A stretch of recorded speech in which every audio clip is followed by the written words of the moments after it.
Hello, YouTube. This is Birdo Prey 5, and this is an unscheduled update.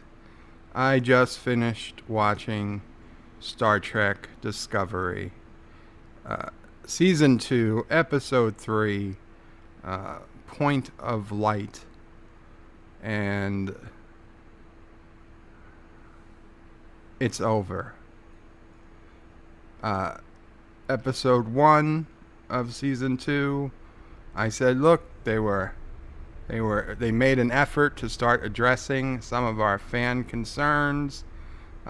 Pike wasn't the Pike we knew, but you know what? He was a likable captain, a likable person. I said Season 2, Episode 1 was, at the time, the best episode of Discovery yet, which didn't mean it was good. I didn't hate it. And then Brother. No, see, number 1 was Brother. Number 2, Episode 2, I actually said I didn't just not hate it. I kind of liked it. Okay? Star Trek Discovery had made incredible gains over the first season in episodes 1 and 2. No more. Episode 3, Point of Light. And yes, it is dark in here because we are simulating all Starfleet vessels, apparently. It is dark. And the Klingons, because apparently nobody likes light in Star Trek Discovery. Maybe the Vulcans. Spock's bedroom. All it was windows. No furniture, just windows. That was last episode. Whatever. It's all gone. All the good, it's all gone. Episode 3 has tanked harder than I thought would have been possible. Even for Star Trek Discovery. I went in with low expectations, and they managed to fall short of even those low expectations. And no, in small part, to this particular scene, a new Klingon weapon kind of looks like a double-edged lightsaber, but apparently more closely resembles that of a phaser or a disruptor. But of course, it doesn't actually kill or stun you. One shot happens to just paralyze you, so you can't even breathe, so you will eventually die. But a second shot of it apparently recovers you. Because of course, if you design weapons, you totally put in the antidote setting, right? Every Starfleet phaser has the unstun setting. Because it's that easy, right? I mean, clearly if you could unstun someone, Starfleet would have put it on their phasers, because Starfleet are the good guys. No, only the Klingons have the unstun feature on their weapons. And this is damn near the end of the episode. So this was just like this was... Oh my god. The episode starts, and this isn't going to be very long because I didn't even eat breakfast yet, and I can't go on for long. But man, I had to put something out. It hurts. I saw 5 minutes of Anti-Tracker's live reaction last night before falling asleep and watching it early this morning. And I haven't seen anyone else's reactions. I haven't been on YouTube yet at all today, which is unusual. Because I woke up and I put on Star Trek Discovery, and I watched it, and oh, it got me. It's painful, and the only way to soothe the pain is by ranting to you people. Yes, I said you people. you people, my beloved audience, of course. And that includes any of you people who've come here just to troll me or be pissed off that I dare hate your beloved Star Trek Discovery, which you're not watching. The numbers show JP Egotastic Fun Time has proved conclusively CBS is up to shenanigans. There is no way you get 4 million views on a video and like 1,000 likes or dislikes. Okay? It is impossible. Impossible. So don't tell me that the numbers are real. They're not. The Star Trek Discovery Episode 1 that they put up for free on YouTube, those numbers are legit to a point. I seriously don't believe CBS has paid people to watch it. I think that was their experiment. They wanted to see what the real reaction was to Star Trek Discovery. And the real reaction was, for the most part, blah. Relatively few people have watched that episode in full. If it has 1 million views by now, it would be a lot. But the vast majority of those views are not people watching the episode in full. They are people going back to respond to comments. I've been to that video 100 times to read and respond to comments that people left to my initial comment, which was quite a lengthy but completely honest review of my feelings on the show to CBS, in the hopes someone from CBS might actually read it and do what I felt was best for the show. And yes, a lot of people supported it, but a lot more people, not a lot more, but a lot of people attacked me for dare not loving Star Trek Discovery. And oh my God, you know what?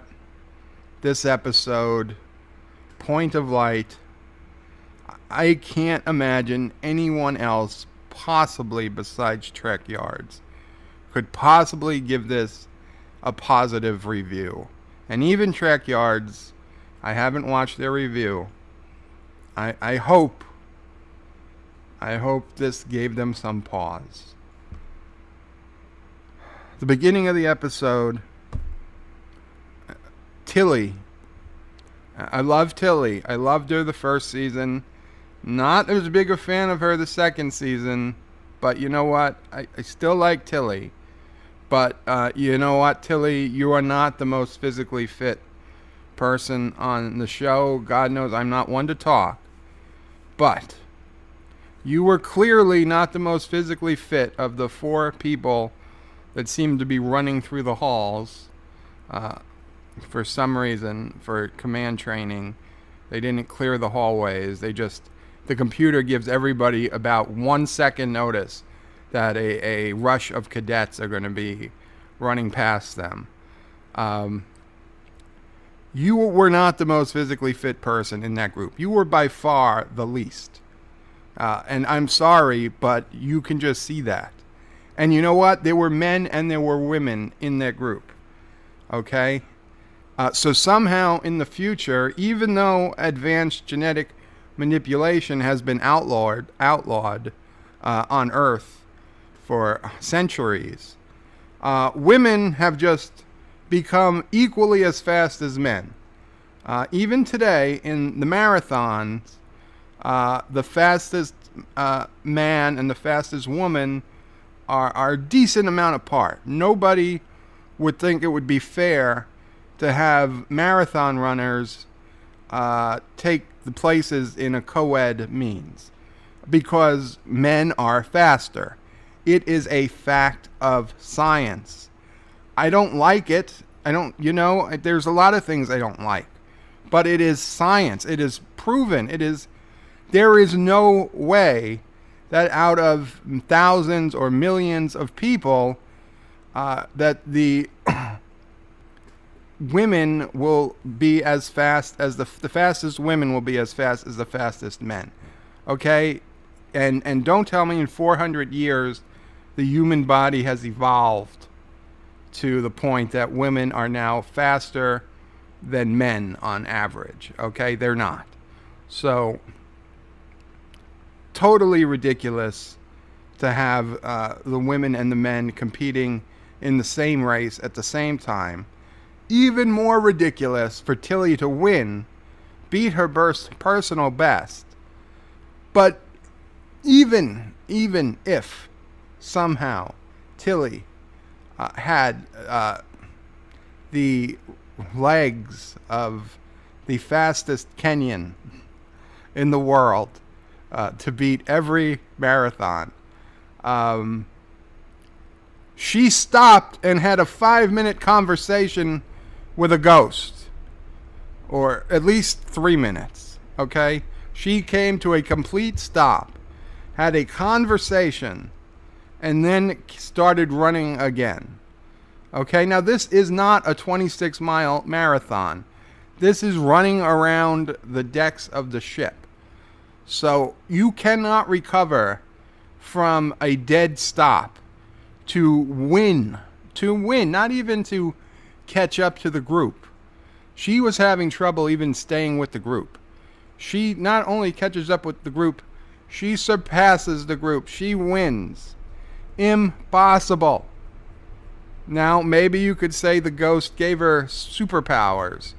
But you know what? If the ghost gave her superpowers, then she should have noticed that and mentioned that to Michael later when she comes clean about the ghost being there, and that being more than just a ghost. So that was a bad opening. Okay, and then they don't know how transporters work, because apparently just as a ship comes into visual distance, you can transport from the ship. Maybe Star Trek Discovery has those secret Section 31 transporters that can transport across the galaxy. So maybe that's the reason. But you know what? I'm pretty sure we've had transporter distance issues before.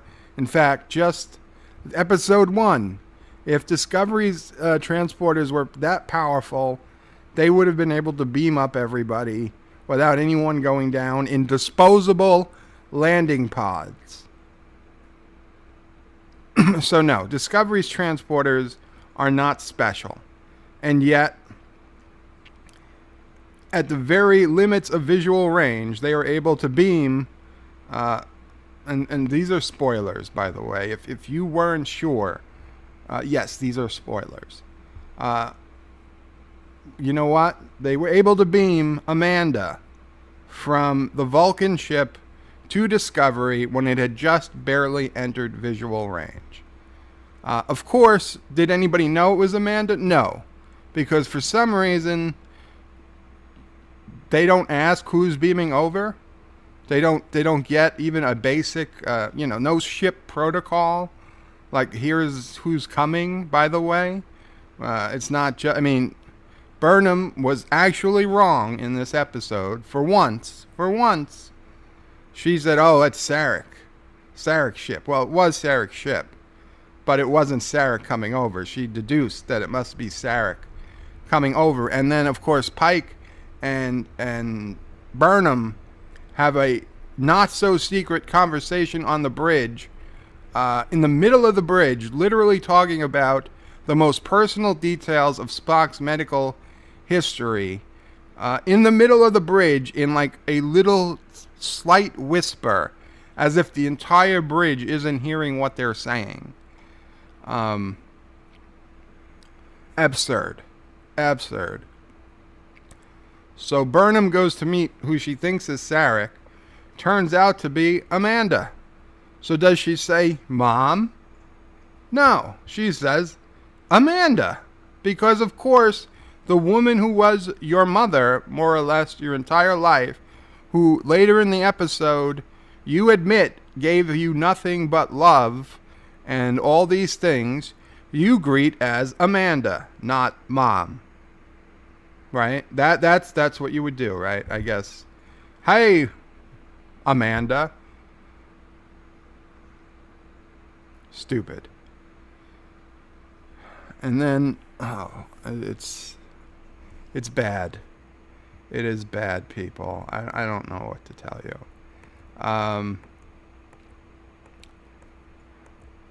Oh, okay. Uh, the Klingons. We get back to the Klingons after the opening credits, and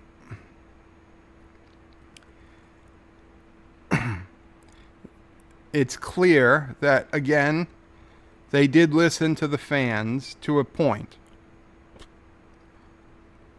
Most of the Klingons now have hair. They look a little bit better than they did. They still don't talk like Klingons. They still don't act like Klingons. They really don't even look like Klingons. But they look a little better. They do touch that, oh, they are growing their hair because the war is over. The most stupid reason you could imagine for why. I mean, they should have just said everybody cut their hair because there was a giant lice infestation in the Klingon Empire. And now they can grow their hair back because they finally killed off all the lice. Because Klingons are at nothing but war, and they have long hair all the time. TOS, TNG, Deep Space Nine, Voyager, the far future. It doesn't matter. They've had hair. The far past. Kahless himself brought back from the dead, be it on TOS or TNG. Hey, they all had hair. So, yeah. This was the dumbest reason they could think of, was they cut their hair during war. It's not even consistent with their own philosophy, because when we first met the Klingons, they had no hair on Deep Space. Oh my God. Oh my God. I almost called Discovery Deep Space Nine. Replacing the best track with the worst track. It's not even track. It's because they both start with D, at least. When we first meet the Klingons in Discovery, they are not at war. There is no war. And none of them have hair. So don't tell me they cut their hair because they went to war. They were not at war. They had no hair. Okay? Tell me it was lice. Lie to me and tell me it was lice. Klingon lice, I could believe. They got to be worse than human lice. Okay? Human lice you get, and you got to put dirty, icky stuff in your head, I guess, to get rid of it. Soap that burns, maybe. I don't know. I never had lice, thankfully, but I know it's not fun. Maybe when Klingons get lice, the whole ship, the whole empire has to shave their head to get rid of it. Anyway, so the Klingons just get worse and worse, despite the fact that they clearly try to listen to fans and do something about it. I mean, they marginally improved the Klingon looks, but totally destroyed more of the Klingon mythos. I mean, what the hell is this thing this guy is holding? But, okay, we seeing the beginning, we come back, and Laurel, whatever her name is now showing off. Oh, and Ash, now man bun Tyler. Oh my God! What? I thought I was going to be happy. I thought they were going to kill him off, and I was going to be happy. But God, no, they didn't kill him. Shocker! In case you weren't sure, these people managed to live. We'll get to that. Oh, the man bun. It's like they have to go out of their way to infuriate. Like, what could we do to Tyler to make him worse? And is it me? Or does it seem like they're looking for a way to retcon why Klingons look human in TOS by having Tyler as like a human Klingon hybrid. Another story that really makes no sense. If they had a complete human Ash Tyler, or whatever his name was, why did they have to break his bones and reshape him to look human? And if they had a Klingon, Vosh, and they made him look human, then why did they need Ash Tyler? It doesn't make any sense, okay? If you had the body and you were just putting his brain over it, you wouldn't have had to break up the body, and there would have been no scar tissue for the poor doctor to find last season before you casually broke his neck. Man bun Tyler. So I don't know. Anyway, we get the story of the first united Klingon vessel. It will bear the mark of no single house, but of our united empire. Do they show the Klingon logo? You know, the triangle things? No, they don't. But I assume that's what they meant to show if they knew what they were doing. They show us a hologram-ish D7. Well, you know, what about the D5s and the D4s or 3s? As if that there is no prior canon, that there were earlier versions of these ships. That, of course, they'd said, you know what, let's just start with the 7. Like me, I mean, I started with Birdo Prey 5. I guess the Klingons said, you know what, let's just call our first united ship the D7. Is it because there are 7 houses? No. Does 7 have any reference? Oh, maybe the 7 red angels? I don't know. Certainly wasn't brought up. It did not seem to be the reason. They just decided to call it the D7. So we see a hologram of the D7, which is going to be produced in the future. Awful, awful reasoning behind it. But thankfully, the Klingons learned to speak English. At first, it's more as an insult to speak English around Man Bun Tyler. But later in the episode, they actually give you the impression that they are still speaking Klingon, but the subtitles change from English to Klingon, and then the words coming out of their mouth change from Klingon to English. So, okay, at this point, I believe we're supposed to realize that even though we're hearing English, they're actually speaking Klingon, which, thank you, it only took you a season and a third to figure out that we don't want to hear them speak Klingon the entire episode, especially your version of Klingon, which sounds nothing like Klingon. Yeah, thank you. It took enough time, but thank you for making us not have to sit through Klingork for half of an episode. I don't know. There's just so much. So much. Okay, Amanda and Burnham.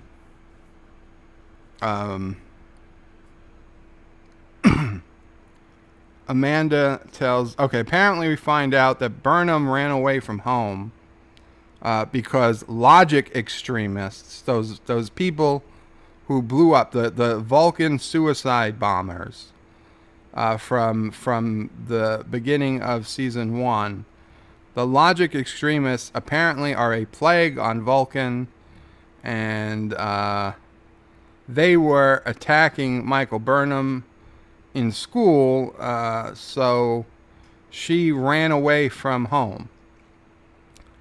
And she was trying to get back to Earth, but she didn't make it far. Apparently Sarek found her, and she's like... she admits to Amanda she never knew how she was found so fast. And it turns out that Sarek didn't technically find her. that Spock had a vision and told Sarek where to find her, and that's indeed where she was. And that Amanda and Sarek just assumed Spock used logic to find her by knowing the time she left and the direction of travel. Of course, it's that simple. And of course, it's not like Vulcan houses would have, I don't know, security cameras or constant surveillance because, even, oh, wait, all houses on Earth almost have that today. Not all, but, decent houses. People put up cameras just in case of things. So it would be logical that Vulcans have cameras. They would know if somebody left their house at what time and the direction of travel. But whatever, I will grant them that. Maybe Vulcans have a extreme need for privacy. Okay, fine. So only Spock knew which direction. Whatever. They didn't believe him that it was a red angel. Spock said a red angel told him where to find Michael. And Sarek went, and that's where she was, and they just accepted it as Spock's way of using logic. Now Michael Burnham is actually tearing up almost. And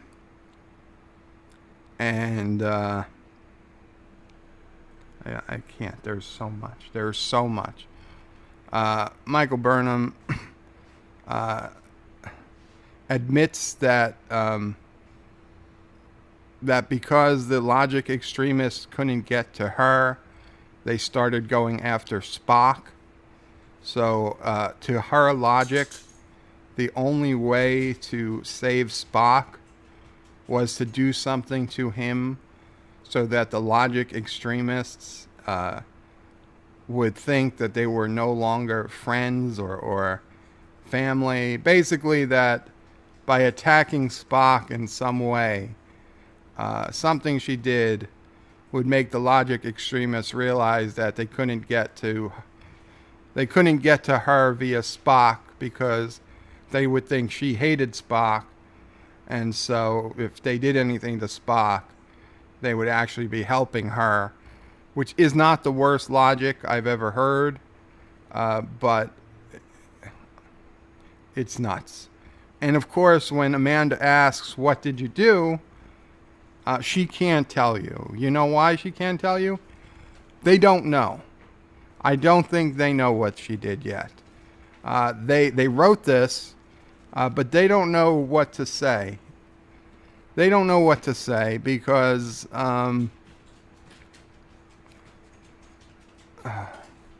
this just upsets me, this background here.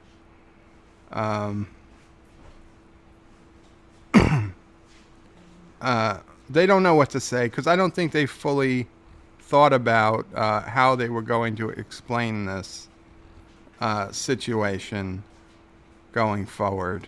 And fine, you know what?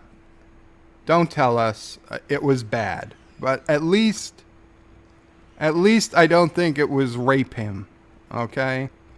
Because let's face it, that is what a lot of people have been speculating. I personally did not get that feeling at all, that there was any type of sexual anything between young Spock and young Burnham. But this, I don't think she's going to say I raped him or I had sex with him or whatever. I kissed him, maybe. Maybe she'd say I kissed him, but that would be so stupid. That would be the exact opposite of anything. So they don't know, or if they do know, they know it is a terrible, terrible reason. So they just want to punt that down the line. Will we ever find out? I don't know. If we do, it will be later in the season because they don't want to bring it up. They don't want to bring it up now. Fine. Then Amanda admits that she went to the starbase where they were holding Spock. She couldn't get an update, and she did the only logical thing, which was to steal the medical records. And the medical records are, of course, on a standard Federation floppy disk, for lack of a better word. Flash drive, maybe what we'd call it today, but they're flatter and bigger. They kind of almost look like 3.5-inch floppy disks from back in the day, but of course more colorful and not quite as square. So yeah, she gets the medical records, which apparently are like the one copy of the medical records, because we find out later when Pike calls the starbase that the medical records were stolen. That now they don't have another copy, because apparently the medical records aren't stored digitally in a cloud or something that they can just get another copy off the backup. But if you steal the actual disk containing it, those are the records, and they can't just get them back for some reason. Technology has gone backwards, I assume. But Amanda is now upset with Burnham after hearing that she did something horrible to Spock. And Burnham's like, I will find him. And Amanda, now pissed off at Burnham, takes the medical records back and says, no, I'll find him, and leaves. And then we find Burnham back in Tilly's quarters. I guess Burnham and Tilly are sharing quarters again. This is the first time we've seen them sharing quarters in a long time. And I mean, if they were sharing quarters, where was he during the short tracks, during Runaway, whatever? It's not worth asking, because there's no answers. There are no answers. Burnham is on the verge of tears, is crying. Tilly just came in from embarrassing herself during a training program, command training program test, because her ghost friend May appeared again, and she had to fight it out with the ghost, who's not a ghost but is a ghost. There's just so much. Oh, earlier Pike calls. Right. So Amanda stole the medical records, but they were encrypted, of course. And Amanda doesn't know how to break encryption, so she brings them to Burnham, because Burnham can break the encryption. Burnham, for some reason, doesn't actually, decides to follow orders again, and properly, okay, good for her, properly brings it up the chain of command instead, and brings it to Captain Pike. And Captain Pike says, I'm sorry, this makes it all the harder, but I can't decrypt these for you, because that would be breaking so many orders, and it would be illegal, basically. I can't do this for you. Why, almost like, why would you bring this to me? And Burnham insists, she says, there has been precedent for Starfleet captains to whatever. And then here's where Pike makes his mistake. So you know what? We know Pike is gonna, if he doesn't die, he is gonna be the paralyzed Pike by the end of this series, because he dare question Burnham. He said, was she this bossy as a child? Bossy. That's it. That's the word. That's the man calling the woman bossy. That is the virtue signal. That gets out all the SJWs. Oh, a man calls a woman bossy, but he would call a man doing it persistent. Yes. So, of course, Amanda, being the strong human woman she is, says, on Vulcan, we call that persistence. And yes, she was. And she learned it from me. So Pike then, with no reason, absolutely zero connection to the earlier conversation, decides to call up the starbase to get an update on his officer. And being he doesn't use the holographic transmission, and he actually brings them up on a view screen in the captain's ready room, the head of the starbase has to say, "Oh, Captain Pike, you're like one of only of two people still using view screens for communications in this quadrant." And Pike says, "Because I'm smart," or something like that. So you get the idea that, yeah, maybe they will go back to view screens, that this hologram technology view communication is a fad. But you know what? It shouldn't even exist. Just kill it. Just quietly kill it. Go back to view screens without even bringing up why. But whatever, they bring it up. So Pike asks, I'm here, I'm looking for an update on my crewman. And he's the guy immediately is like, "I can't tell you." And he's like, "Well, I'm well within my rights to get an update on my crewman." And he throws on that I'm also under special orders from Starfleet to investigate the red signals, the red dots or whatever they are, and that Spock is related to this in somehow. So he's basically using his Federation authority to demand an update. And that's when the starbase captain says, "Oh, it's been classified, and but it's not because of the red spots. It's because Spock killed 3 of his doctors and fled the starbase." And so Pike is like, "Well, why haven't there been an announcement so that all Federation vessels could be looking for Spock?" And Doc's like, "Well, it's classified, and they have the best people looking for him." So they end the conversation. So now Amanda tells Pike, it's not true. Spock could never kill. Really, Spock can't kill. And Michael Burnham also says she agrees Spock wouldn't kill. The doctor said that his condition was an extreme. Oh, his medical record. Okay. So it wasn't the doctor. I'm sorry. Afterwards, Pike orders Burnham to decode the medical records, and a doctor is giving an update that Spock's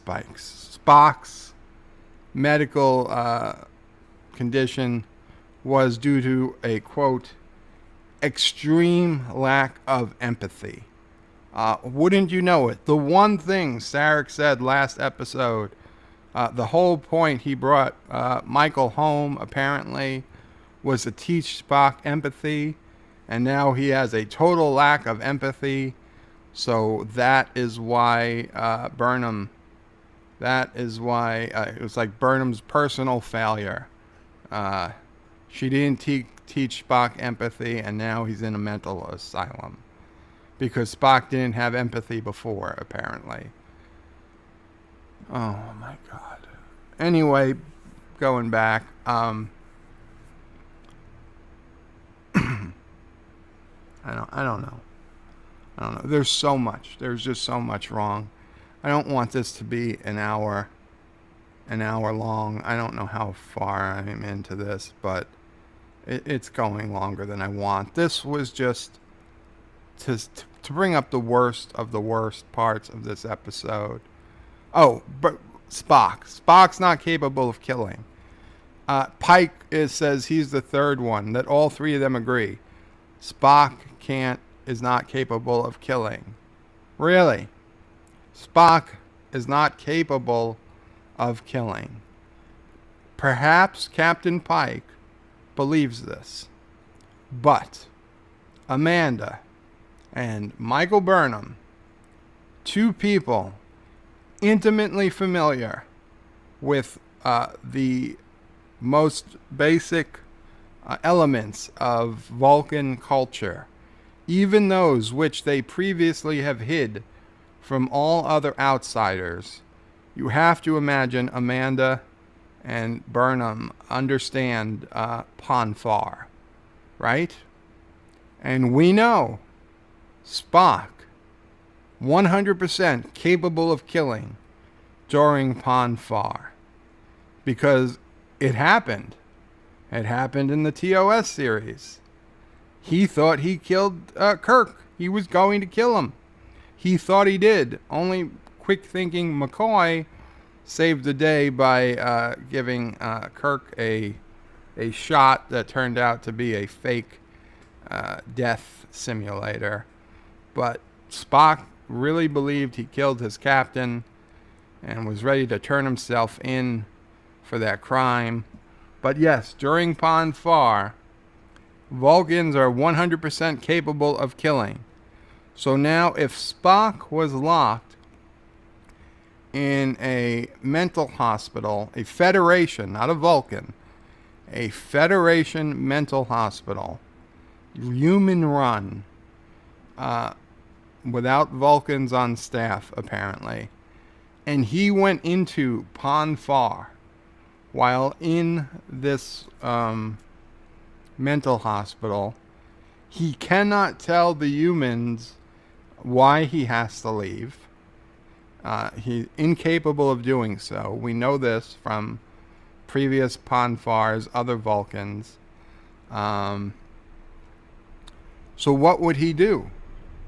It is literally the boiling of the Vulcan blood. He is not himself, but he has to get out.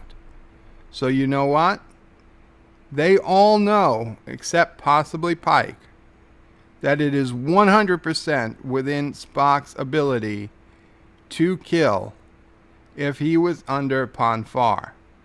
And it would even make logical sense, as unfortunate as it would be, that he would kill 3 doctors to escape the mental hospital. Of course, he would probably set course for Vulcan. And, and you know, but yes, it is possible. Perfectly possible. And for Amanda and Burnham to say it's not is lying. Or stupid. And I don't think they want us to believe either of them are stupid. Every woman in this show is the smartest, bestest woman ever.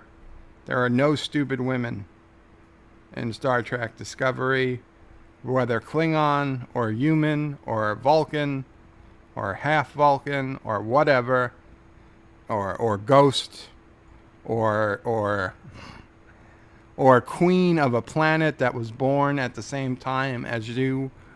No matter what their species, if you are a woman, you are clearly the smartest person in the room. The only problem is if you're in the room with other women, then you have to maybe figure out which of the other women you are smarter than or almost as smart as. But if there's just women, if there's one woman and a bunch of guys, make no mistake, any scene, the woman is the smartest person in that room. And 100% it's always the case. And in this episode, it just reinforced that 20 times over. I'm going to skip a lot of bullshit because I'm getting too long here. But we get towards the end. And so it turns out that Vok and Laurel, before Vok became Man Bun Tyler, well, we know they did the nasty. We saw pictures of it, although that was probably Ash. But Vok and them had, they made a baby. and Laurel knew she was pregnant right before Vok volunteered to be turned into Tyler somehow.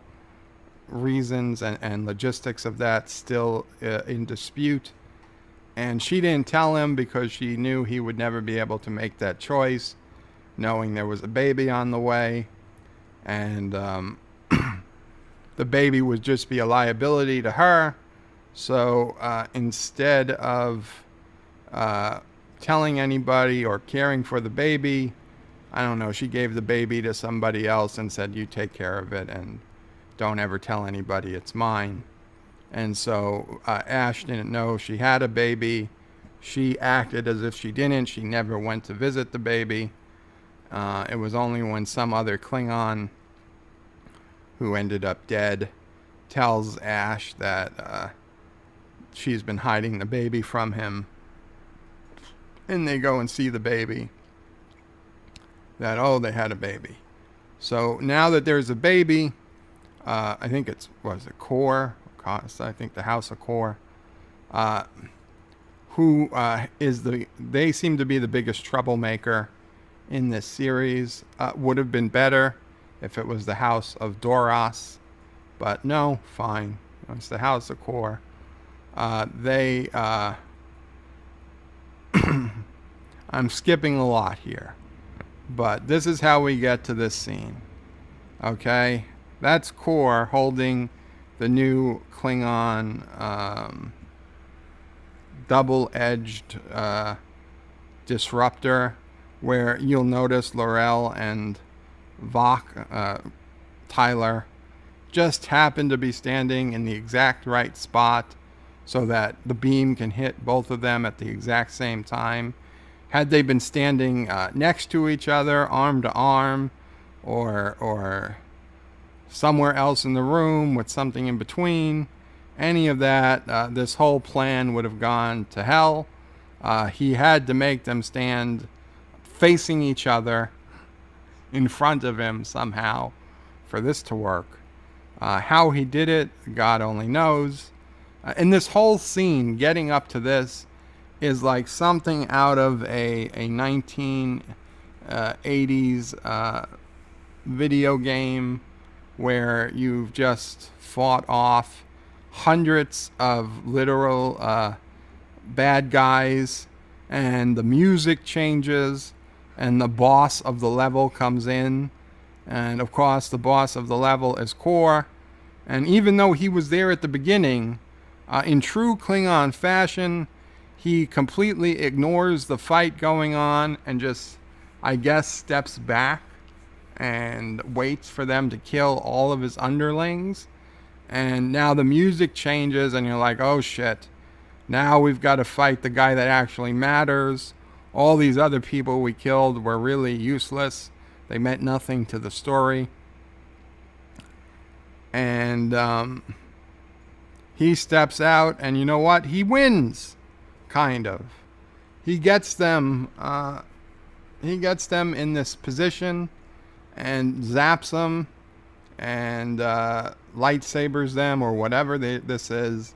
And they can't talk, they can't breathe, but they're still technically alive, just so that Laurel can sign over her. Apparently, all you have to do is sign over your throne or whatever, your chancellorship, to a new person, and that makes it legal. This whole thing of picking a new chancellor that they did in TNG, that was just bullshit. The old chancellor could have just signed it over to somebody. Whatever. So she's alive, so she signs over the chancellorship to him. And then all of a sudden, this alien-looking creature, in the longest beam-in sequence ever yet in Star Trek, Core has Man-Bun Tyler's neck up, literally about to slash it. And like any good villain, of course, the slightest interruption in the plan, instead of just slicing the throat and being done with it, he actually lets the guy go to deal with the distraction. when it would have been much simpler to just slice the throat, be done, and then deal with the distraction. Fine. He's like, what is that?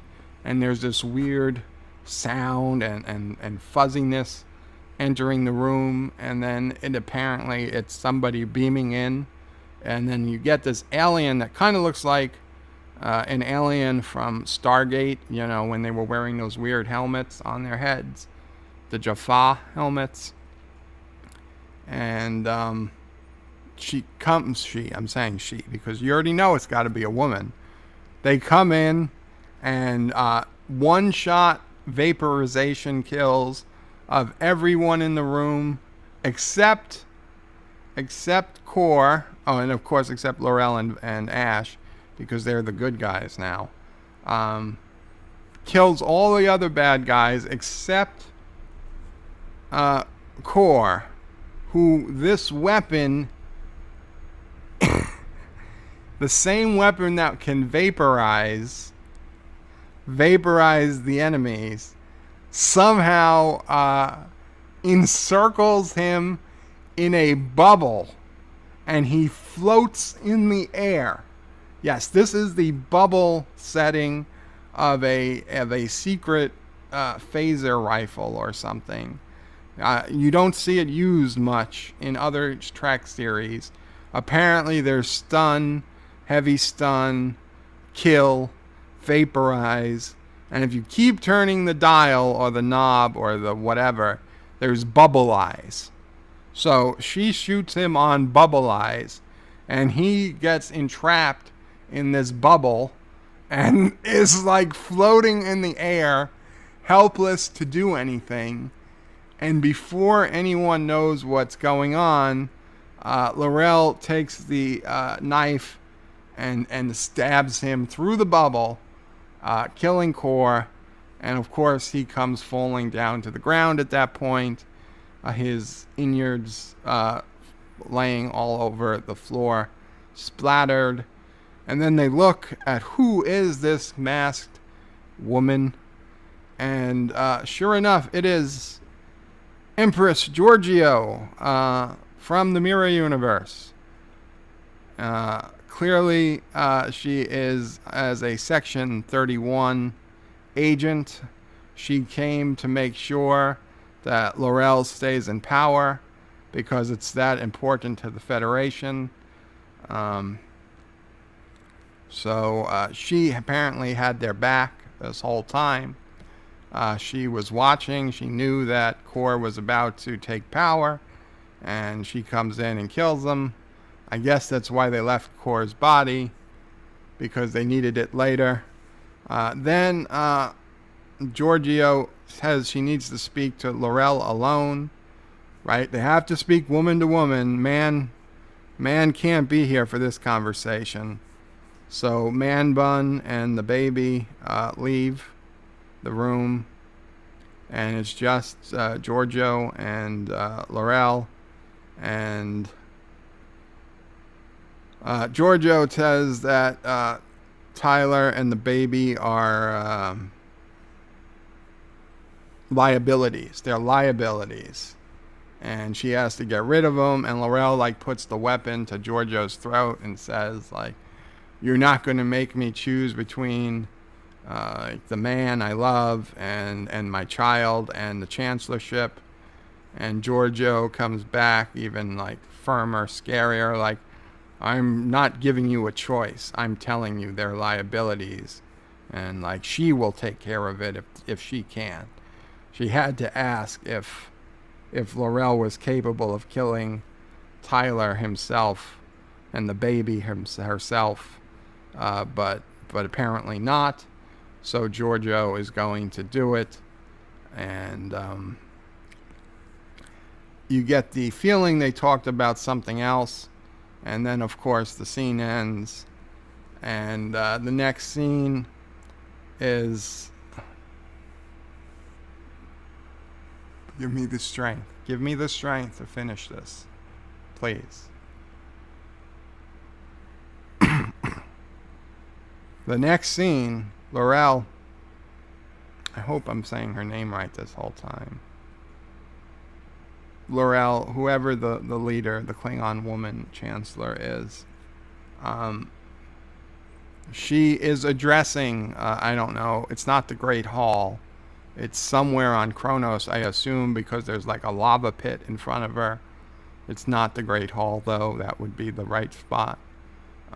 So she's addressing all of the Klingons, and apparently her and Giorgio came up with this fake story um, to explain all the murders. And Giorgio also said that just having Tyler around, everyone, all of the other Klingons are going to be thinking, is it her?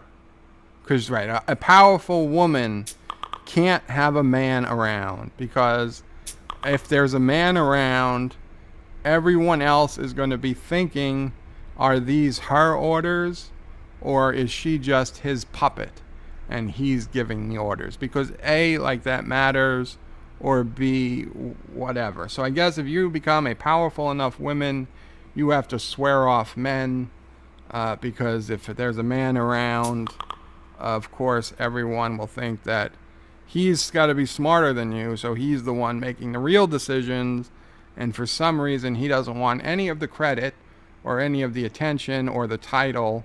He's just content to tell you how to do things, and you happily do it as his puppet for some reason.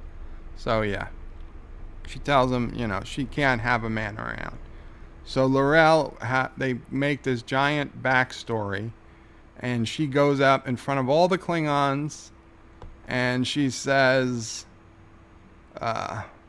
she found out that Tyler, the man bun, was betraying them. That he did. He did call Michael Burnham, and they found out about it for other reasons. But he was telling Burnham that be careful, the High Command might fall. Not the High Command, the Chancellor might fall, and it would be bad for Starfleet. So yes, Burnham and Tyler still regularly communicate, apparently, or are able to, if need be, via holograms nonetheless. Apparently, no matter how far they are, there's no restrictions on calls to the Klingon Empire. So yeah, they communicate.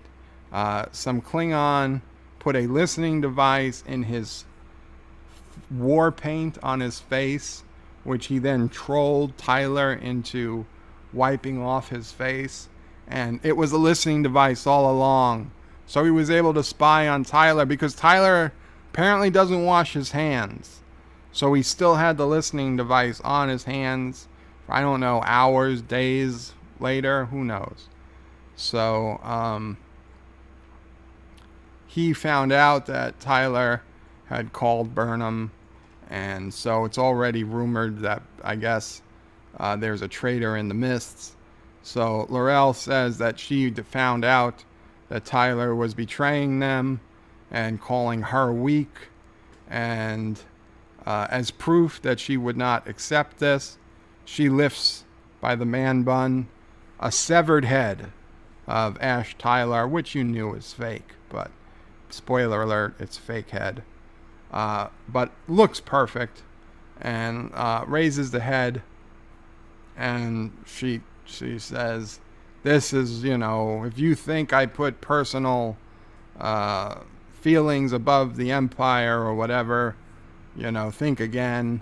And she throws his head into the lava pits, symbolizing that she is their leader more than she is Tyler's friend or something. And then she talks about sacrifice, and she admits to the fact that she had a baby. And she blames Tyler for killing the baby. And there's a baby's head in her hand. Very disturbing. A Klingon baby head in her hand. In the other hand, one hand is Ash's head. The other hand is a baby head. I kid you not. And she says, I have sacrificed that I would give birth I'd have only one child. and now it's dead, obviously. And she's like, the from now on, you are my children. The Empire is my children, and everybody is beating their chests or whatever they do. They're all like, oh my God, this is the greatest, most passionate speech ever given by a Klingon. Of course it is. They are pledging their undying loyalty now. She also says that Kor died a hero.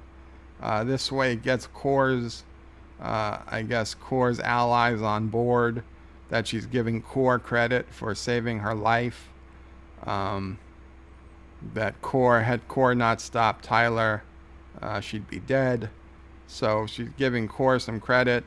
So it gets his guys on everything, and okay, good. And then the line that breaks the camel's back, the line that forever dooms Discovery to STD-ness, shall never be given consideration again as Star Trek. She says, Chancellor is no longer a sufficient title for me. From now on, you will call me. Now, granted, she just had a long talk with former Empress Giorgio from the Mirror Universe, or Emperor, whatever you want to. So, you would think she'd say Emperor or Empress. That would make sense. Even though Giorgio her official line is that she's retired Captain Giorgio from this universe and not the person we all know she is from the Mirror Universe. So you would think she would say, well, make them call you Emperor or Empress. That would make sense. No. She says, I need a title with even more fierce or that strikes even more fear than Chancellor, or is even stronger than Chancellor. From now on, you will call me Mother.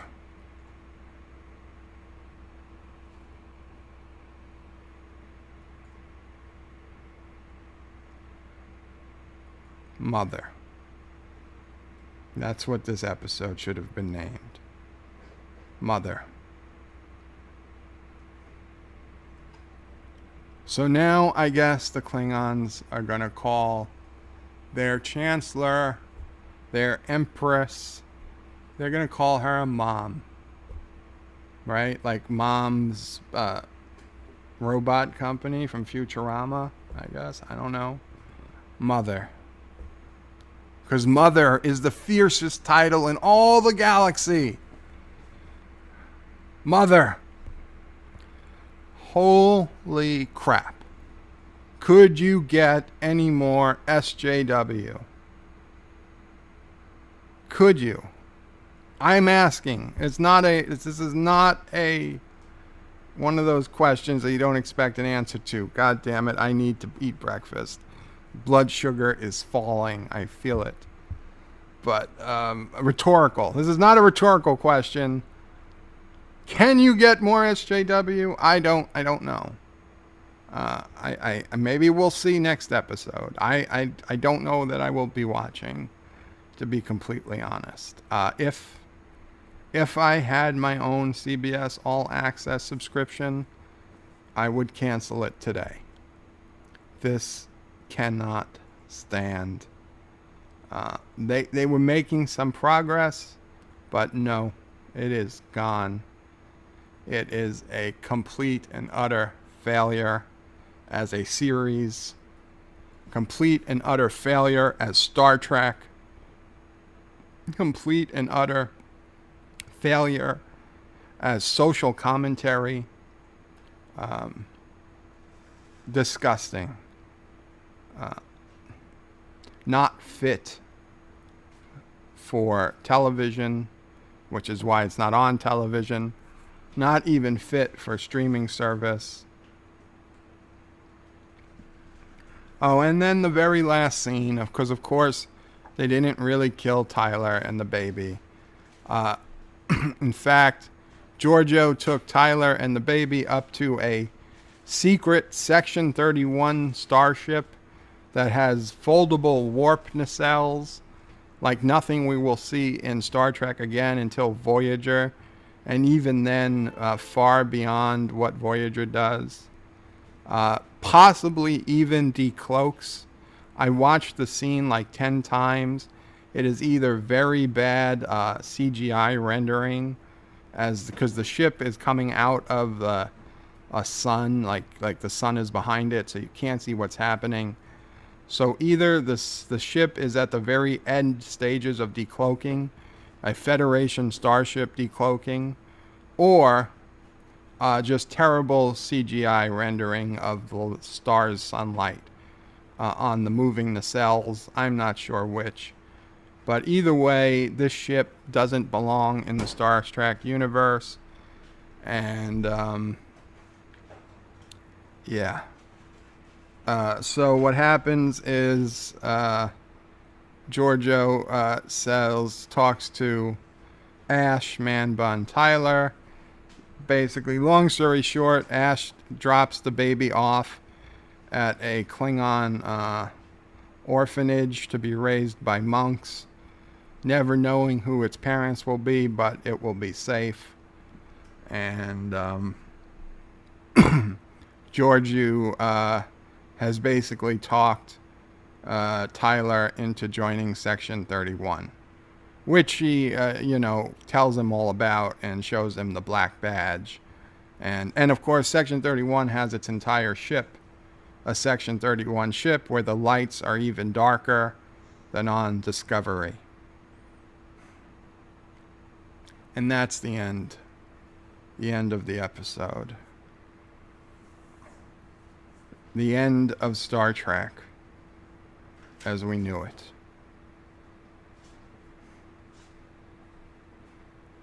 I hesitate even to say Qapla, because they will bastardize it. Watch them find a way of making Qapla mean mother or something instead of success. I don't know what the proper sign-off is anymore. I don't stand. Obviously, I can't stand. If I could stand, that would be great. I sit here, a broken man, a Star Trek fan, in a deep, deep depression over the show.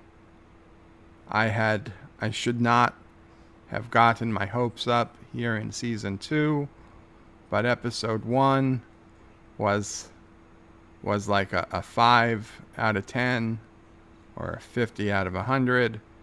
Episode 2 I said was like a 65 out of 100. And I thought, even if it was another 60 or 65, even a 50 out of 100, these are vast improvements over last year where they were like 0 out of 100 or 5 out of 100. No, this episode, negative 100 out of 100. Worst than Runaway, because it lasted longer. I'm sorry, guys. It's over. It's all over. Don't bother watching anymore. I gotta watch the Orville now and cheer up. Take care.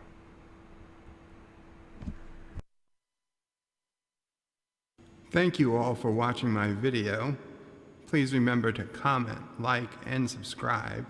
And don't forget to hit that bell icon, Without it, you won't get notifications of new videos. If you want to visit me, check out my forum at juot.net. I'm also on social media, on Facebook, Twitter, and Gab.